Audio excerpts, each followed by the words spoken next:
Hey everybody, it's Marie Haynes here with another episode of Search News You Can Use. We're going to talk about everything that's happened in the world of SEO over the last week or so. I actually don't have a whole lot of algorithm news to talk about this week, which is news in itself, I would think. We're going to talk a little bit about this issue with the Yoast SEO plugin. If you use Yoast, you probably want to pay attention to this. And I'm going to share some information on an interesting disavow case that I'm quite interested in. And so I'll give you my thoughts on that. So as we do every week, we're going to go through the newsletter first. If you are watching this live and you have comments, feel free to leave a comment in the chat section. And once I'm done recapping the newsletter, then I'll come back to that chat section. So let's get on to the newsletter here. So like I said, algorithm updates. So I've been doing this newsletter for a couple of years now, and this is the first time that I can recall not reporting on a significant algorithm update. There seemed to be a number of sites that saw drops on May 28th. However, May 28th of 2018 was Memorial Day in the States, and so a lot of websites are going to see declines. So, and I see this all the time, that people are freaking out that their traffic is down. And often it's because of a holiday. So I'm going to keep an eye on that. It may be that perhaps there was a quality update on that date, but I am doubtful that that's the case. I'm still paying attention to whatever happened on May 24th. We talked about that in last week's newsletter. I do think that this update had some type of a link component to it. I kind of feel like Google got better at figuring out which links are truly natural links. But I have to be honest and say that this is based on just a couple of websites. And so if you did see a drop on May 24th, please do get in touch with me, mariehaynes.com/contact. And I can give you my thoughts on whether or not this seems to be a link related thing. I'm still looking for more information on that. I just wanted to remind you guys, if you are not sure whether you're being affected by known or suspected algorithm updates, we are taking more clients each week on our analytics monitoring service. If you're interested in that, just reach out to me and I'll get you more information on it. There have been a number of people that have reported issues with Google's structured data testing tool. So if you're trying to use this and you're having problems with it, then this is probably Google's issue and not your issue. So hopefully this is fixed by now. This was some time ago, but hopefully that is fixed. I thought this was interesting that Jenny Hallis was quoting John Mueller and saying that the new Google Search Console may take a year or so before we see all of the features that are in the old Search Console moved over. Right now, the new Search Console, you can't download links, you can't check for manual actions. There's a number of things that you can't do. And so it looks like Google's taking their time in moving these things over. I think if there's something in old Search Console that you really, really hope gets moved into new Search Console, I would encourage you to leave feedback. There's a button right in the new Search Console for feedback, just to say like, hey guys, I hope that you include this, because I think it's possible that some of the things that are currently not in Search Console may never come. And so, hopefully we don't lose the ability to find links that Google sees and things like that. But hopefully, within the next year, all of the old functions will be moved over to the new Search Console. I included this section in the newsletter just because I hear this quoted a lot. There was an article a couple of years ago by a Google employee, and somebody asked him what the top 3 ranking factors were. And he said they were content, links, and RankBrain. And people quote this all the time. And John Mueller has said, it really varies from site to site. I still think we can get information from this. So, what we can learn is that, yes, links are still very important when it comes to ranking. And RankBrain is it's very difficult to optimize for RankBrain. RankBrain really is, in my understanding, is Google getting better at determining what a searcher's intent was. So anyways, interesting point, because I know a lot of us will quote this article quite often. Are PDFs mobile friendly? So if you have PDFs on your website, I would really urge you, if you have a lot of mobile visitors, which most sites do, to try to find another solution rather than getting people to download a PDF on mobile. I mean, none of us like that. I know my children's school, whenever they give us information, it comes in the form of a PDF. And if I open this while I'm on my cellular plan and not on Wi-Fi, then it actually costs me money to download the PDF. So John Mueller said that they don't flag, as far as he knows, they don't flag PDFs as mobile friendly. So if you have a lot of content on PDFs, I would really encourage you to get that into a more friendly form for people who are using mobile. I thought this was interesting that SEMrush has something new called authority score. And from what I can see, this is very similar to Moz's domain authority, or Ahrefs has domain rank. And these are all things that are meant to sort of approximate page rank. I get a little bit concerned about these metrics because nobody outside of Google knows exactly how PageRank is measured. And I really think that PageRank is just a small component of how Google figures out how to rank pages now. I think most of you know that it's called PageRank not because they're ranking pages, but named after Larry Page. It's a little bit confusing there.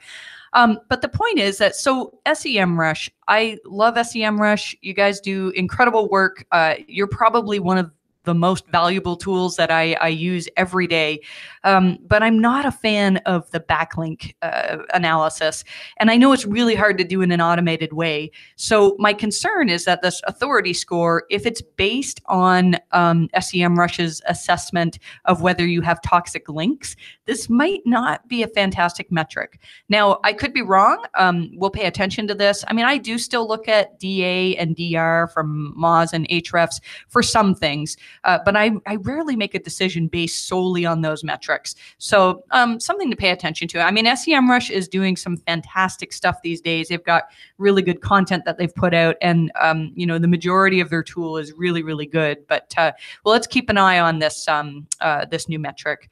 So let's talk a little bit about the Yoast situation. So if you've been paying attention to Twitter or to some of the articles that have come out this week on this issue, it sounds like it's a pretty big deal.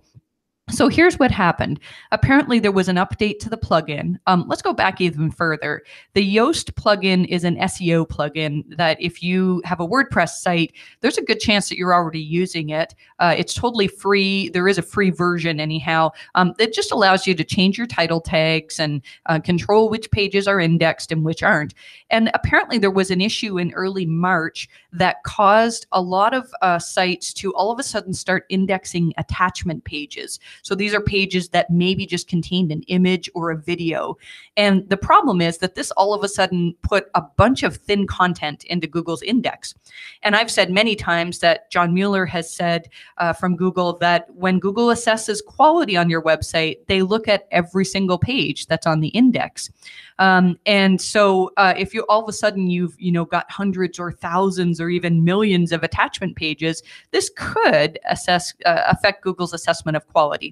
The thing is, though, and there were tons of people that said, look, I use Yoast, and then right after this update happened, my site dropped. The problem is that the update happened on March 6th. And then there was a massive Google update that happened between March 7th and 9th. And I would say that the vast majority of sites that were affected and saw traffic drops at this time, you were affected by the March 7th to 9th Google update. And probably this is not connected to Yoast. There was a quote from John Mueller, and John said really that sites shouldn't be negatively affected by issues like this. He really felt that if you were affected at this time, it's probably not because your attachment pages got indexed. Should you clean it up? Yes. There's instructions on Yoast's site. I link to it from my newsletter that will tell you how to fix this issue. But I really don't think it's something that's causing massive ranking drops. So worthwhile to look into, but I think we've sort of overblown this as more of an issue than it really should be. If you're looking at Google Search Console for crawl stats, they're stuck on May 23rd. So it doesn't necessarily mean anything is wrong with your site. This happens from time to time. Hopefully Google will fix this soon. I wanted to talk a little bit about this disavow situation. So most of you know that I have not been really pushing doing much disavow work ever since Penguin updated Penguin 4.0 in late 2016, because Google has said that they're really good at ignoring unnatural links. And so if this is the case, then why should we have to disavow unnatural links if we don't have a penalty? I am getting more and more evidence of sites that actually are seeing some improvements after disavowing, and I'm changing my tune a little bit. I would say that if you have a link profile that is really, really made up of SEO made links, links that were made to manipulate Google, then you might see some benefit from disavowing. I think it's possible that there are algorithms outside of Penguin that look at link quality, and when there is overt spamming. Now, I'm not talking about, somebody all of a sudden threw 500 Viagra links at your site. I'm talking about sites that really, you did your own article spamming, directory spam, things like that.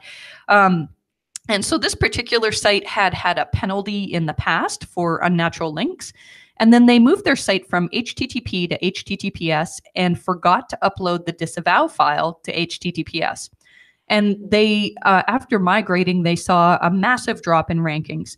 Now, here's the thing. It's hard to say whether this is because of links or whether it's because of the migration to HTTPS. I mean, it's possible that things were not done correctly. It's also possible that everything was done correctly, but perhaps it just takes time. When you switch to HTTPS, it's not uncommon to see ranking drops for a few days, weeks, or in a big site, even months. Still, I did think this was interesting. It just seemed that after the disavow was filed, that rankings started to improve. And so it's hard to say, was it the disavow? Was it just normal ranking fluctuations over time? I do think for this particular site that the disavow helped. So we're currently working on filing a couple of big disavows over the next couple of weeks, and I'll update you on the progress on those. Talk a little bit about local SEO. There are some changes to Bing local search, which hasn't happened in a long time. So that's worth paying attention to. There's a new way that you can edit your business hours on Google My Business. If you do have changing hours, this is something to look at. I've heard some people saying that Google's asking for photo evidence of business changes, which is kind of odd. I don't think that that's a requirement, though, but still something to look at. So let's see here. That's all that we have in terms of newsletter content. And let me just see if we've got any chat here. All right. Oh, and Andrew says that the structured data testing tool is working fine for him. So that's good. So guys, I think that's all that we have for this week. It's really not been that crazy a week in terms of news for search. So that's probably a good thing, right? We don't want to see too many fluctuations unless you've been working on improving quality, in which case you want to see these updates happen regularly so that Google can recognize the good quality for your site. So if you want to reach me or my team, if you need to get a site review, you can reach me at mariehaynes.com/contact. And like I said, we're still taking new customers for our Google Analytics monitoring. I'm pretty excited about my team is working on some new ways to do reviews. We're trying to cut down on the waiting list that we have. And so we're trying to do a thing where we have one day where the entire team works on one site in order to improve quality. And so far that's working really well. So if you've been trying to reach me for a review and I've been telling you that we have a waiting list, we may have availability to put you in now. So that's it, guys. Hope you have a great week, and I hope that rankings continue to improve.